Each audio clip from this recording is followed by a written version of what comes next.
কও যে তোমরা বগুড়ার মানুষ। আচ্ছা তোমরা বগুড়া কোন মানুষটা মাছ কষায় রান্না করে না? তুমি কষাই না তরকারি তো খাইবার মন চায় না, তুমি কষাই রান্না বাজো না, মাছ মাছ ভাজা ছাড়া খাও। কি রান্না করছো? হ্যাঁ আজকে আল্লাহ রিজিকে যেটা রাখছে ওইটাই রান্না করছি। রিজিকে তো সবকিছুই আছে। কি রান্না করছো তুমি? আজকে আমি রান্না করছি হচ্ছে, সবাই স্কিপ করবেন বুঝছেন? এই কড়াইটা আবার উপরে উঠাইছো ডাইনিং টেবিলের উপরে। হ্যাঁ এটাই সবাই স্কিপ করবেন, কারণ হচ্ছে আমি যেহেতু দুপুরবেলা এখন এটা খাওয়ার পরে আবার গরম করতে হবে, তো আমার কাছে এত টাইম নাই যে বাটিত কইরা বাইরে আবার পরিবেশন কইরা আবার ধুইয়ে রাখার মতো আমার সময় নেই, আমার বাচ্চা আছে।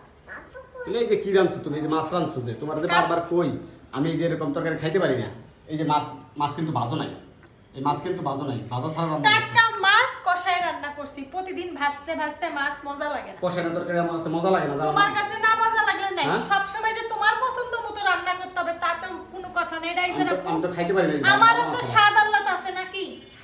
তোমার সাদা আল্লাহ তুমি আলাদা করে রান্না করো। না আলাদা রান্না হবে না, কয়টা করে রান্না করব? তোমার সাদা আল্লাহ তুমি আলাদা করে রান্না করো। তুমি এই যে কষানো ছাড়া যে ভাজা কষাই যে তরকারি রান্না ভাজা ছাড়া, এগুলো তো আমার মজা লাগে না, আমার তোমার স্বাদ লাগে মজা না। লাগে না, তোমার খাওয়া লাগবে না, তুমি খাইও হ্যাঁ? না। ওই যে ওই জায়গার মধ্যে ভাজি আছে, ভাজি দিয়ে খাও। আমি এতটুকু করছি আলহামদুলিল্লাহ বলো। কষায় কি মানুষ কষায় রান্না করে খায় না? আমার ভাজা ছাড়া মাছ মাছ বাইজে না রান্নলে আমার মাছ মাছের ভিতরে গন্ধ লাগে আমার কাছে। ঠিক আছে, গন্ধ লাগে, তুমি খাইও না। তা আমি খাবো, আমি কই খাবো, আমি হোটেলে খাবো যে। এই যে ইয়া পেঁপে ভাজি আছে, পেঁপে ভাজি হ্যাঁ? খাবা। এই যে পেঁপে ভাজি দিয়ে খাবা। পেঁপে ভাজির চেহারা তো ভালো হয় নাকি, ভাজা ভাজা হয় নাকি? ঠিক আছে, আমার যখন যখন বউ পুরান হয় তখন বইয়ের সবকিছুই খারাপ লাগে, বুঝছো নাই? আর যখন নতুন থাকে তখন ওই বইয়ের মনে করো সুন্দর আনলেও খুব মজা। মাছটা তো ভাজতে পারতা। আমি ভাজি নাই, খাও। তোমার এত সবসময় খাওয়ার সময় আল্লাহর রাস্তায় তুমি এত ঝগড়া করো কেন? হালকা একটু ভাজা দিয়ে রান্তা, তাহলে মজা লাগতো, টেস্ট লাগতো। মাছের যে কাঁচা কাঁচা একটা গন্ধ থাকে, এটা থাকে। কেন কষাইছি রান্না হয় না? তোমার এই কষানো মাছ গিলা না আমার কাছে মনে করে যে কাঁচা কাঁচা লাগে। ভালো, সব সময় কাঁচা সব মাছ না ভাজতে ভাজতে খেতে মজা লাগে না। কাতল মাছ রান্না ভাইজা সুন্দর করে, কাতল মাছ, রুই মাছ, পাঙ্গাস মাছ এগুলো রান্না ভাজা হালকা ভাজা দিয়ে রান্না। এবার কষায় কাঁচা কাঁচা রান্না তাই।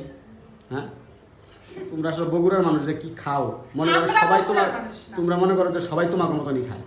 হ্যাঁ, আচ্ছা কথায় কথায় কিসের জন্য কও যে তোমরা বগুড়ার মানুষ? আচ্ছা তোমরা বগুড়া কোন তাই তো। মানুষটা মাছ কষায় রান্না করে না?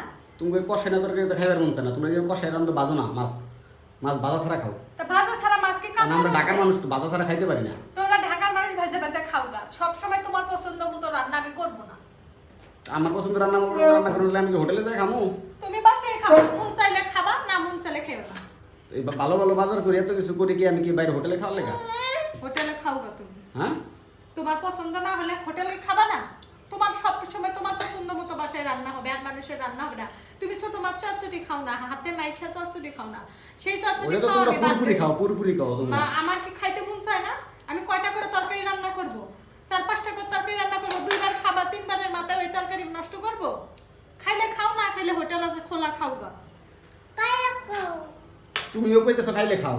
হ্যাঁ, হ্যাঁ খাইলে খাও না। আর একটা মাছ দাও, আর একটা মাছ দাও, ওয়াল লাগে মাছ আর একটা মাছ দাও।